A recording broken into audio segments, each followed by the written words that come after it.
If your company wants to attract investors or supply globally, it will be increasingly important that your company can show it's meeting international standards on responsible business conduct. More and more clients, customers, suppliers, and business partners are going to expect that you can show they meet those standards. Your company is not the only one. It's a growing trend around the world. And many will soon be required by their own domestic rules to work with business partners and suppliers who can show they meet such international standards.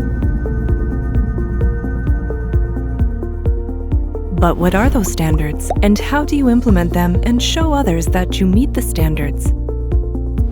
The best starting place to answer these questions is the United Nations Guiding Principles on Business and Human Rights, or UNGPs. The UNGPs is the most authoritative international standard on responsible business conduct. This standard addresses both companies and states in 3 pillars: the state duty to protect human rights, the corporate responsibility to respect human rights, and access to remedy.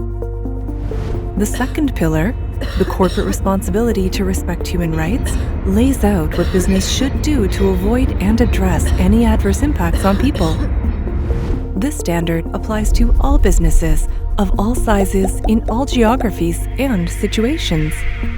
The UNGPs expect all companies to set their expectation, similar to the state, do 3 things.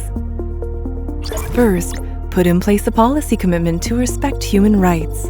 Second, implement an ongoing process of human rights due diligence. And third, put in place grievance mechanisms to enable the company to remediate harms they cause or contribute to. Human rights due diligence is a management system to help companies identify and address risks to people. The system includes 4 key steps that are repeated in an ongoing manner. 1. Assessing human rights impacts of all the business's activities. 2. Acting on the findings by embedding business policies, processes, and practices to prevent and mitigate the impacts. 3. Tracking and monitoring the effectiveness of responses. 4. Communicating to rights holders or other stakeholders how the company is preventing, mitigating, and accounting for its adverse impacts on people. This process is important so that your company can know and show to investors, large companies, customers, local communities, employees, vulnerable groups including people with disabilities, children, and other stakeholders that it is managing potential negative impacts on people from its activities. This process will also help make sure your company makes a positive contribution to achieving the Sustainable Development Goals, for example, by providing decent working conditions and living wage. There are clear expectations nationally and internationally that companies act responsibly and manage their potential negative impacts on people.